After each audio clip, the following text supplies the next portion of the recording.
अब जो सीरीज मैं आपके सामने लाने जा रही हूँ, इस सीरीज का नाम जेड डायनेस्टी है। ये सीरीज लेटेस्ट रिलीज हुई है और बहुत ज्यादा नाम कमा रही है और ये आपको जरूर पसंद आएगी। एपिसोड की शुरुआत में हमें हैंग ज़ाओ फैन और लिन क्विंगयू नाम के दो बच्चे आपस में फाइट करते हुए दिखाए जाते हैं। ये दोनों गांव में रहते हैं और आपस में लड़ाई कर रहे हैं क्योंकि हैंग ज़ाओ फैन 97 बार हार चुका है और 98 बारी वो इसे जीतना चाहता है। लिन क्विंगयू बड़ी आसानी से उसे हर बार हरा देता है, लेकिन फिर भी हैंग ज़ाओ फैन हार नहीं मानता और उससे बार बार हारने के बाद भी फिर से उसे मैच के लिए ललकार देता है और उनकी लड़ाई देखकर आसपास के सारे बच्चे हंसने लगते हैं। लड़ते लड़ते वो लोग एक टेम्पल में पहुंच जाते हैं और वहाँ भी सब हैंग ज़ाओ फैन के ऊपर हंसने लगते हैं क्योंकि वो थकान के मारे सही से चल भी नहीं पा रहा था, लेकिन फिर भी लिन क्विंगयू को चुनौती दे रहा था।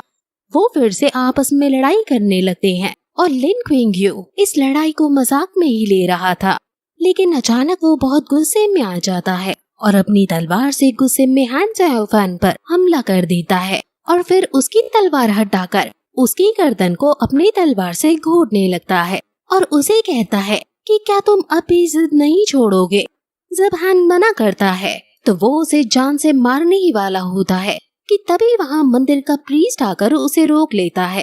एकदम लिन भी होश में आता है और हैरान हो जाता है कि वो अपने दोस्त के साथ भला ये क्या कर रहा था। मॉन्क उनको डांटता है और कहता है कि अगर मैं ना आता तो तुम इसे मार ही चुके होते। लिन फिर हैंग को वहाँ से ले जाने लगता है।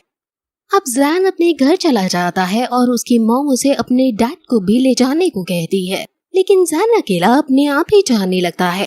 वो टेम्पल में मॉन्क के लिए खाना लेकर जा रहा है। अब मॉन्क जो कि टेम्पल में बैठे थे, उन्हें आसमान में किसी अनहोनी के होने का अनुभव होता है और वो तुरंत बाहर जाते हैं।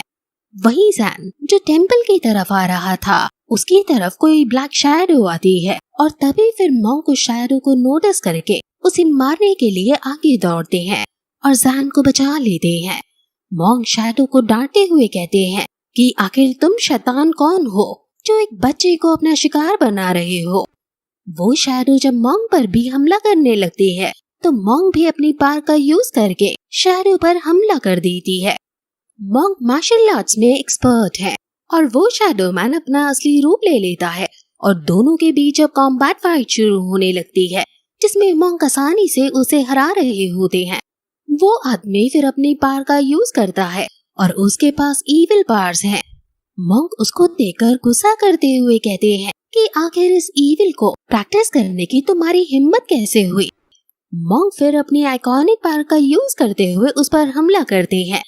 आदमी भी डार्क पावर्स को सामन करके उन पर हमला करता है और दोनों की पावर आपस में टकराने लगती हैं, जिसमें मॉन्क कमजोर पड़ते हुए नजर आते हैं और फिर आदमी आगे बढ़कर मॉन्क को जोरदार पन से घायल कर देता है और कहता है कि वो चीज मुझे दो वरना मैं तुम्हें मार दूंगा।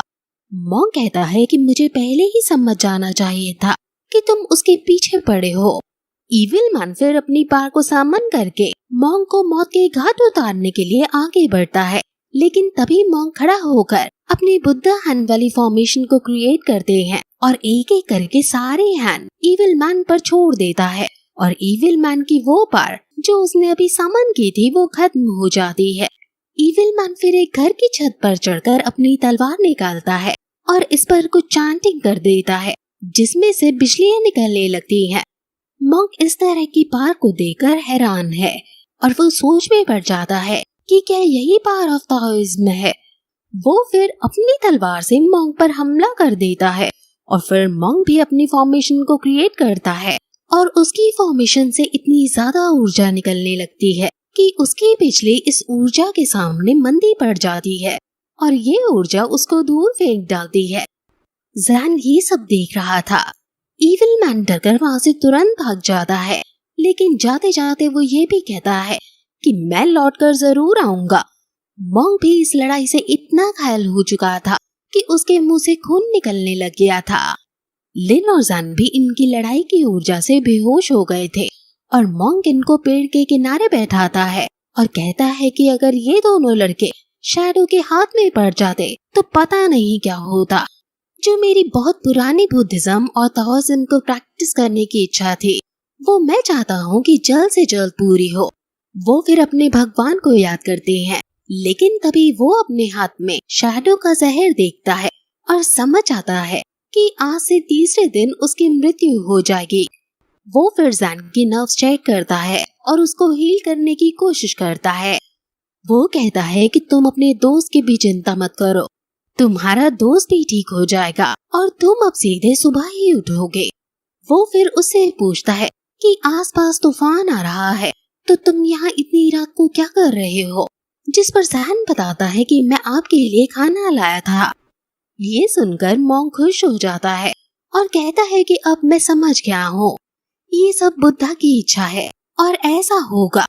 ये पहले ही भाग्य में लिखा जा चुका था। वो फिर उसे बताता है कि लाओना स्पिरिचुअल प्रैक्टिसेस का एक सेट है, उसे कोई भी सीख सकता है। क्या तुम उसे सीखना चाहोगे?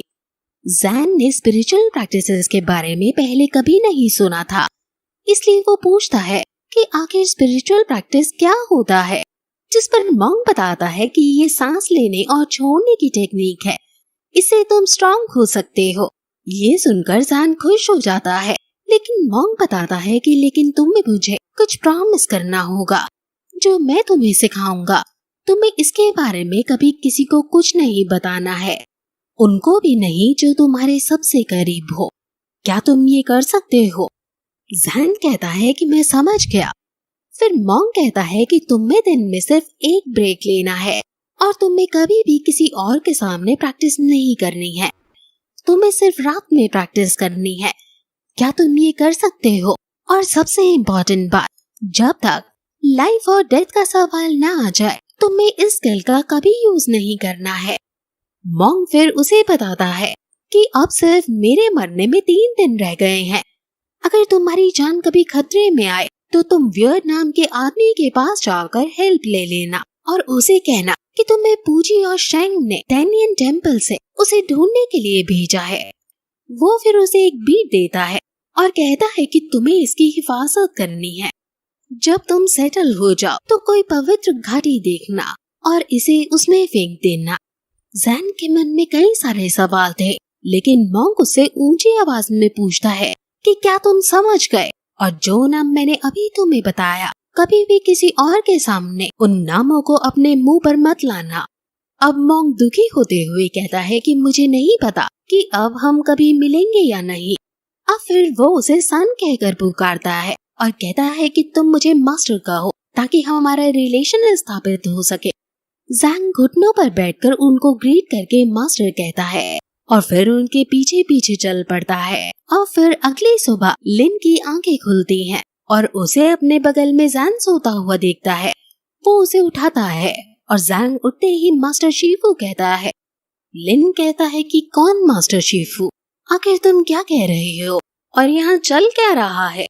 वो दोनों फिर गांव जाने लगते हैं, लेकिन वहाँ हर जगह सिर्फ तबाही ही तबाही मची हुई थी। ये देखकर दोनों काफी परेशान हो जाते हैं। लिन को अपने सेकंड अंकल दिखते हैं जो काफी ज्यादा घबराए हुए थे, और वो इतने घबराए हुए थे कि जब लिन उनके पास जाता है तो वो लिन को भूत समझकर वहाँ से भागने लगते हैं। जैन टेंशन लेते हुए फिर अपने घर की तरफ जाता है और उसे रास्ते में कई सारी लाशें दिखती हैं। वो फिर अपने घर देखता है और वहाँ वो जो देखता है उसे देखकर उसके होश उड़ जाते हैं। जिसके बाद ये एपिसोड फिर यहीं खत्म हो जाता है।